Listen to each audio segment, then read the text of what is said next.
పెరుగుతున్న జనాభా, పరిశ్రమల అవసరాలను దృష్టిలో పెట్టుకుని పత్తి పంటలో సగటు ఉత్పాదకత, ఉత్పత్తి పెంచడమే లక్ష్యంగా కేంద్ర ప్రభుత్వం కపాస్ కాంతి అనే కొత్త పథకాన్ని అమల్లోకి తెచ్చింది. 2026-27 నుండి 2030-31 వరకు 5 సంవత్సరాల వరకు ఈ పథకం అమలు కానుంది.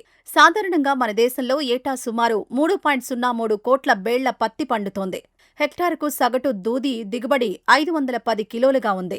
అయితే ఈ ఉత్పత్తిని మరింత పెంచి 5 ఏళ్ల తర్వాత 4.09 కోట్ల బేళ్ల పత్తి ఉత్పత్తిని సాధించి హెక్టార్కు 755 కిలోల దూది ఉత్పాదకతను పెంచాలనేది ఈ మిషన్ ప్రధాన ధ్యేయం. ఈ పథకాన్ని దేశంలో పత్తి ఎక్కువగా సాగు చేసే రాష్ట్రాల్లో ఈ ఖరీఫ్ సీజన్ నుంచి అమల్లోకి తెచ్చినట్లు వ్యవసాయ అధికారులు చెబుతున్నారు.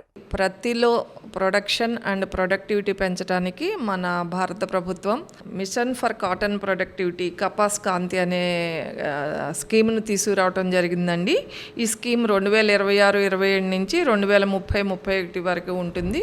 దీని ముఖ్యోద్దేశం ఏంటంటే హై డెన్సిటీ ప్లాంటింగ్ ఒకటి, అలాగే closer spacing, INM, ICM, IPM వీటిలన్నిటితోటి ఎక్కువ ప్రొడక్షన్ను సాధించాలనే పెట్టుకోవటం జరిగింది. క్లోజర్ స్పేసింగ్ కింద ఇవ్వటం జరిగింది. దానికి 1000 హెక్టార్లు, ఒక హెక్టార్కి 14,000 రూపాయలు సబ్సిడీగా అందించడం జరుగుతుందండి. దీంట్లో మనకి సీడ్ కాంపోనెంట్ కింద, అలాగే ప్లాంట్ గ్రోత్ రెగ్యులేటర్స్ వీటికి సంబంధించి 10,500, అలాగే మనకి INM కానీ ఫెరమోన్ ట్రాప్స్ వీటిలన్నిటికీ సంబంధించి ఒక 3,000 రూపాయలు, అలాగే ఒక ఫీల్డ్ డేకి ఒక 500 రూపాయలు ఇట్లా మనం కెఫ్టేరియా ఇవ్వటం జరిగింది. అలాగే మనకి ICMలో వచ్చే ఒక 150 హెక్టార్స్, దీనికి ఫైనాన్షియల్ అసిస్టెన్స్ వచ్చి ఒక 7,500 పర్ హెక్టారు. IPMలో 150 హెక్టార్స్ ఇవ్వటం జరిగింది, దీనికి 2,500 పర్ హెక్టారు. అట్లాగే INM కింద 56 హెక్టార్స్, దీనికి కూడా ఫైనాన్షియల్ అసిస్టెన్స్ 2,500. అలాగే మనకి ట్రైనింగ్స్ కూడా ఇవ్వటం జరిగిందండి.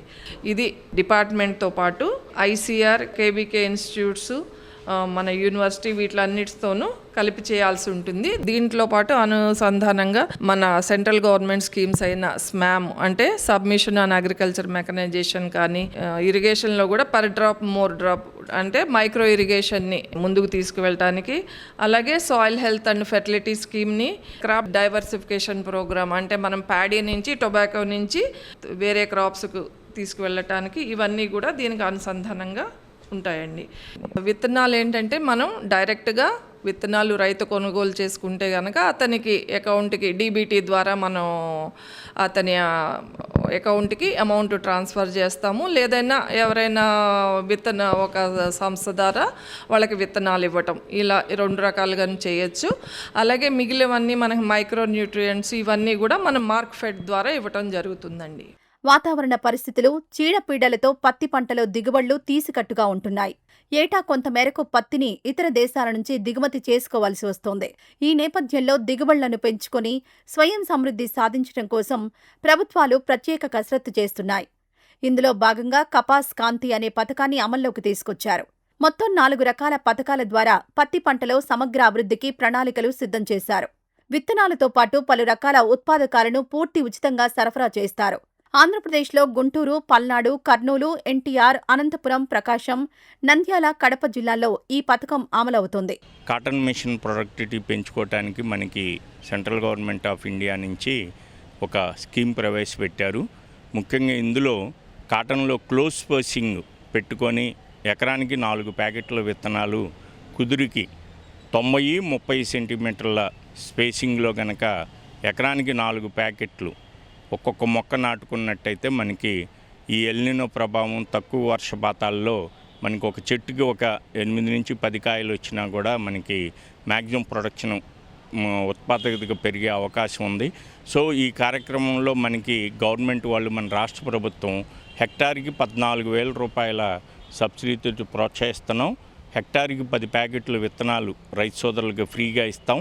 ఆ తర్వాత ఒక 5,000 రూపాయలకి సంబంధించినటువంటి బయోఫెర్టిలైజర్స్ కానీ, మైక్రో న్యూట్రియంట్స్ కానీ, నీమ్ ఆయిల్ కానీ, Pseudomonas fluorescence, trichoderma viride, nano urea, అట్లాగే జింకు, మెగ్నీషియం, బోరాను ఇవన్నీ కూడా కాటన్ ప్రొడక్షన్లో ఉన్న రైతు సోదరులకి ఉచితంగా ఇవ్వటం జరుగుతుంది. ఇప్పటికే ఈ కార్యక్రమంలో మనం గుంటూరు సబ్ డివిజన్లోని 5 మండలాల రైతు సోదరులకు ఇవ్వటం జరుగుతుంది.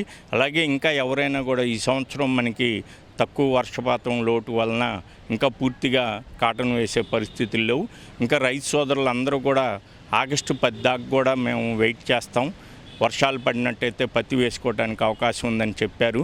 అటువంటి రైతు సోదరులందరూ కూడా మన దగ్గర ఈ యొక్క కాటన్ మిషన్ ప్రొడక్టివిటీలో స్కీమ్లో జాయిన్ అయ్యి వారందరూ కూడా ఈ యొక్క క్లోజ్ స్పేసింగ్ టెక్నాలజీని కనుక ఉపయోగించి ఈ పత్తి విత్తనాలు హెక్టార్కి 10 ప్యాకెట్లు అంటే ఎకరానికి 4 ప్యాకెట్లు 90x30 సెంటీమీటర్ల ప్లేస్లో కనుక నాటుకున్నట్టయితే ఒక ఎకరానికి 14,800 మొక్కలు. ముఖ్యంగా లైట్ సాయిల్స్లో అయితే ఈ యొక్క స్పేసింగ్ క్లోజ్ స్పేసింగ్ బాగా సక్సెస్ అవుతుందని అనుకుంటున్నాం.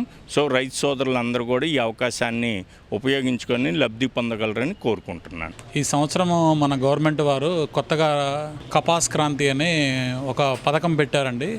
120 రోజులకి హైడెన్సిటీ వెరైటీలు ఏంటంటే ప్రొడక్టివిటీ పెంచడానికి గవర్నమెంట్ వాళ్ళు ఈ రకాలు రైతులకి ఉచితంగా ఇవ్వడం జరుగుతుందండి. దీంతోపాటు దీని తర్వాత ఎరువులు కానీ పురుగు మందులు కానీ అన్నీ గవర్నమెంట్ వాళ్ళే ఫ్రీగా సప్లై చేస్తారండి. మామూలుగా ఏంటంటే ప్రతి రైతు ఏంటంటే భూమిని బట్టి స్థాయిని బట్టి వాళ్ళు 180 రోజులు 106 రోజులు అట్లా ఆ రకానికి సంబంధించిన విత్తనాలు తీసుకుంటారు. కాకపోతే ఈ సంవత్సరం ఏం జరుగుతుందంటే జూలై వరకు కూడా మనకు వర్షాలు లేవు కాబట్టి ఇప్పుడు ఏంటంటే మనం 120 రోజులకు వచ్చే పత్తి విత్తనాలు కొంచెం ఏంటంటే ఇది ఎక్కువ 4 ప్యాకెట్ల వరకు వేసుకోవాలి. ఎకరాకి 4 ప్యాకెట్ల వరకు వేసుకుంటే దిగుబడి ఎక్కువగా వస్తుంది, తొందరగా అయిపోతుంది. ఎందుకంటే రెండో క్రాప్ వేసుకోవడానికి కూడా రైతులకు అనుకూలంగా ఉంటుంది. పత్తి ఉత్పత్తి సాంకేతికతలను విస్తృతంగా అమలు చేయడం, అధిక సాంద్రతలో మొక్కలు నాటే విధానం, పొడవు గింజ పత్తి రకాల సాగును ప్రోత్సహించడం, సమగ్ర యాజమాన్య పద్ధతులను రైతులకు అలవర్చడం వంటి అంశాలను ఈ కార్యక్రమంలో భాగంగా చేయనున్నట్లు అధికారులు చెబుతున్నారు.